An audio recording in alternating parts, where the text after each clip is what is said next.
ನಮಸ್ಕಾರ. ನನ್ನ ಹೆಸರು ಕುಸುಮ. ನಾನು 10ನೇ ತರಗತಿಯಲ್ಲಿ ಓದುತ್ತಿದ್ದೇನೆ. ಸರ್ಕಾರಿ ಪ್ರೌಢಶಾಲೆ ಅರಸೀಕೆರೆ. ಇಂದು ನಮ್ಮ ಶಾಲೆಯಲ್ಲಿ ರಾಷ್ಟ್ರೀಯ ವಿಜ್ಞಾನ ದಿನಾಚರಣೆಯ ಪ್ರಯುಕ್ತ ಭಾಷಣ ಸ್ಪರ್ಧೆಯನ್ನು ಹಮ್ಮಿಕೊಳ್ಳಲಾಗಿದೆ. ವಿಷಯ ವಿಜ್ಞಾನಿಗಳ ಕೊಡುಗೆ. ಈ ಹಲವಾರು ವಿಜ್ಞಾನಿಗಳಲ್ಲಿ ನಾನು ರೈಟ್ ಸಹೋದರರ ಬಗ್ಗೆ ಭಾಷಣ ಮಾಡಲು ಇಚ್ಛಿಸುತ್ತೇನೆ. ರೈಟ್ ಸಹೋದರರು ಎಂದು ಕರೆಯಲ್ಪಡುವ ಇವರು ಅವರು ಯಾವುದೇ ವಿದ್ಯಾಭ್ಯಾಸವನ್ನು ಮಾಡುತ್ತಿರಲಿಲ್ಲ. ಇವರು ತಂದೆಗೆ ಸಹಾಯ ಮಾಡುತ್ತಾ ಇದ್ದರು. ಅವರು ಪ್ರಿಂಟಿಂಗ್ ಪ್ರೆಸ್ನಲ್ಲಿ 10 ವರ್ಷಗಳ ಕಾಲ ದುಡಿದರು ಮತ್ತು ಅದರಲ್ಲಿ ಅವರಿಗೆ ಆಸಕ್ತಿ ಕಳೆದುಕೊಂಡಿದ್ದರು. ನಂತರ ರೈಟ್ ಸಹೋದರರು ಸೈಕಲ್ ರಿಪೇರಿ ಶಾಪನ್ನು ಪ್ರಾರಂಭಿಸಿದರು. ಅದರಲ್ಲಿ ಅವರಿಗೆ ತುಂಬ ಆಸಕ್ತಿ ಇತ್ತು.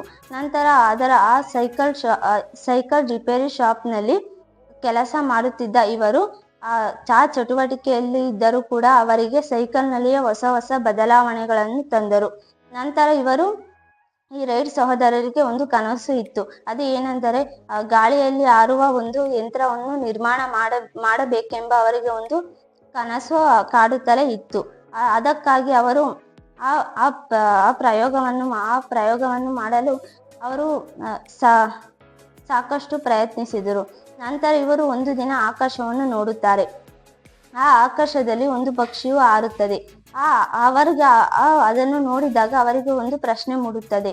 ಅದು ಏನೆಂದರೆ ಪಕ್ಷಿಯು ಯಾವ ಯಂತ್ರವನ್ನು ಬಳಸಿ ಅದು ಹಾರುತ್ತಿದೆ ಆಕಾಶದಲ್ಲಿ ಎಂಬ ಪ್ರಶ್ನೆ ಮೂಡುತ್ತದೆ. ಆಗಲೇ ಅವರಿಗೆ ಆ ಪ್ರಶ್ನೆಗೆ ಉತ್ತರ ಸಿಗುತ್ತದೆ. ಏನೆಂದರೆ ಆ ಪಕ್ಷಿಯ ರೆಕ್ಕೆಗಳ ಕೋನ ಬದಲಾವಣೆಯೇ ಹಾರಾಟಕ್ಕೆ ಕಾರಣ ಎಂಬುದು ಅವರ ಉತ್ತರವನ್ನು ಕಂಡುಕೊಂಡರು. ನಂತರ ಇವರು ರೈಟ್ ಸಹೋದರರು ಗ್ಲೈಡರ್ ಎಂಬಲ್ಲಿ ವಿಫಲ ಯತ್ನ ನಡೆಸಿದರು. ಇವರೇ ಸ್ವತಃ ಕಷ್ಟಪಟ್ಟು ಇಂಜಿನ್ ಅನ್ನು ತಯಾರಿಸಿ ಪ್ರಯೋಗಕ್ಕೆ ಸಿದ್ಧರಾದರು. 1903 ಡಿಸೆಂಬರ್ 3ರಂದು ಪ್ರಪ್ರಥಮ ವಿಮಾನವನ್ನು ಆಗಸಕ್ಕೇರಿಸಿದರು. ನಂತರ ಇವರು ಮಾಡಿದ ಸಾಧನೆಯನ್ನು ವಿಶ್ವವೇ ಮೆಚ್ಚಿಕೊಂಡಿತು. ಸಾಮಾನ್ಯವಾಗಿ ಬೀದಿ ಬದಿಯಲ್ಲಿ ಸೈಕಲ್ ರಿಪೇರಿ ಶಾಪನ್ನು ಇಟ್ಟುಕೊಂಡ ಸಹೋದರರು ಇಷ್ಟೊಂದು ಸಾಧನೆ ಮಾಡಿರುವುದು ಅವರ ವಿಸ್ಮಯದ ಸಂಗತಿ ಆಯಿತು.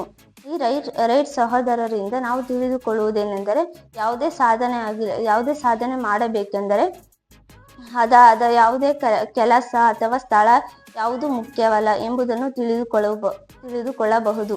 ಇಷ್ಟನ್ನು ಮಾತನಾಡಲು ಅವಕಾಶ ಕೊಟ್ಟ ನಿಮ್ಮೆಲ್ಲರಿಗೂ ಧನ್ಯವಾದಗಳು.